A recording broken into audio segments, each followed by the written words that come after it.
It's a great moment for me, dear Grigory Chkhartishvili, to meet you. My name is Matthias Henkel, and I'm the chair of ICOM MPR. And we are thinking about the Museum of the 21st Century. We feel that we have to go abroad and get in contact with other experts, with other experiences. And therefore, it's really a pleasure to meet you in Zoom. You are a very famous poet, a writer, a translator, and you are born in Russia. How are you today? Thank you. I'm wonderful today. Well, try to be anyway. And speaking about museums, in no way I am an expert, definitely not, but I'm a huge fan. You can call me a museum person, totally, because wherever I travel, I always go to museums. In the places where I live, I have my favorite museums. I often go there. I just like being in a museum. I go for a walk in a museum, which would be nearby from my home. I would sit there reading internet or scribbling on my notebook. I love museum cafes, in spite of the fact that food is usually awful there. I just like being in a museum, and I do have my dreams of ideal museums, of museums which do not exist yet, but which I would like to see one day. I also have very strong feelings about museum. It means that there are museums that I love, and there are museums which disappoint me. I wouldn't be able to name just one museum which I like most, but I should say that there are two types of museums in general which I enjoy visiting. One is a very modern, a high-tech museum using all the possibilities of modern technology, the Viking Museum in York. It's not a big town. I know it. It's not a big town, as you know, but the museum is fantastic. It's worth a family visit from afar, because York used to be in Middle Ages, Jorvik, a Viking camp. There is a lot of archaeological work going on there, and they recreated a Viking village.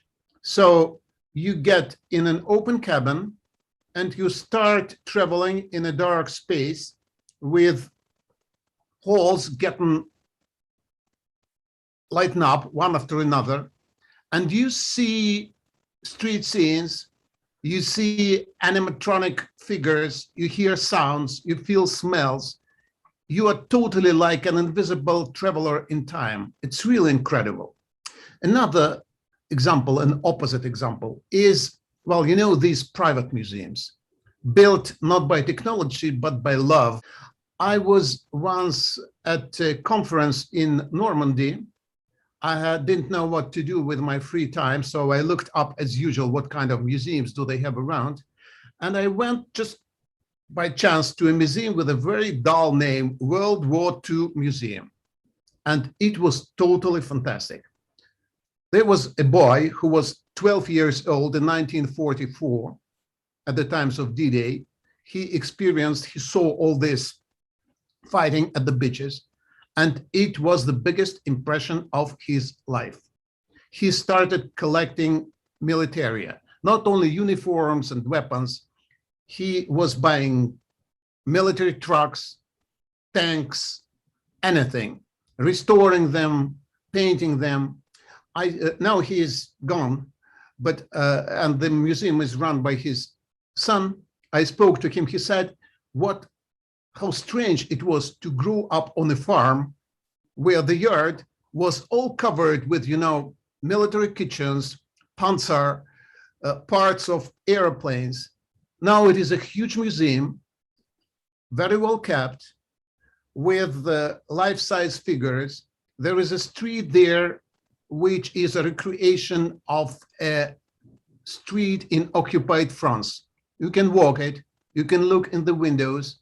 There would be people in their everyday life. It's totally incredible. and it is built just by one family.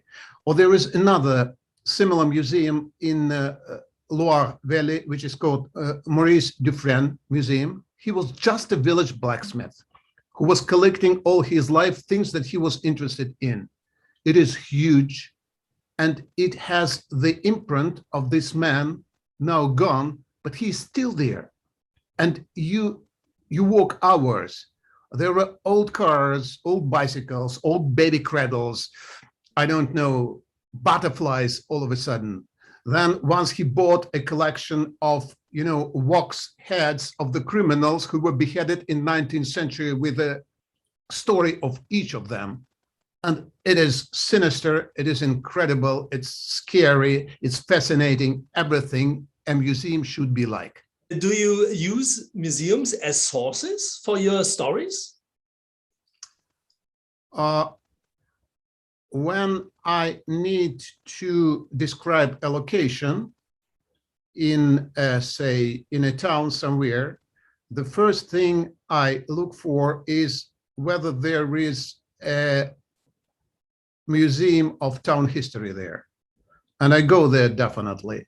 I live not far from London Museum, and it is excellent. They have one space there. I just go there for meditation. It is a recreation of a pleasure garden from the times of Regency. So you are inside a dark garden. There are people appearing on the walls, the screen, parts of their lives. They talk. You hear what they say to each other. There are some kind of other people's lives evolving around you. This is what a real museum should look like, I think. Dare to compare systems. Are there, in your opinion, parallels between a literary journey and a museum visit? What do you think? I think there should be. I haven't seen that in my experience, but this is one of the museums I am dreaming about. I can imagine, say, a museum of literature, not a museum of one writer. Because when you go to, I don't know, Charles Dickens Museum, you just go there once, you see the cup he drank from, you see the table he sat at, and that's it. Literature is not about material things. Literature is ephemeral, it is virtual, it is always alive. When I speak of museum of literature, I mean a museum where expositions would be changing all the time. So today it is a museum of, say, Charles Dickens. You don't need to have his cup and his desk there. It is enough to have projections on the wall. You need people there who would be dressed as Dickens characters. It has to be an immersive experience. When you come there, there should be a story, a Dickensian story which evolves around you. At another time, it's going to be a museum of, say, Goethe. Then a museum of, say, Shonagon, this beautiful Japanese lady from 11th century.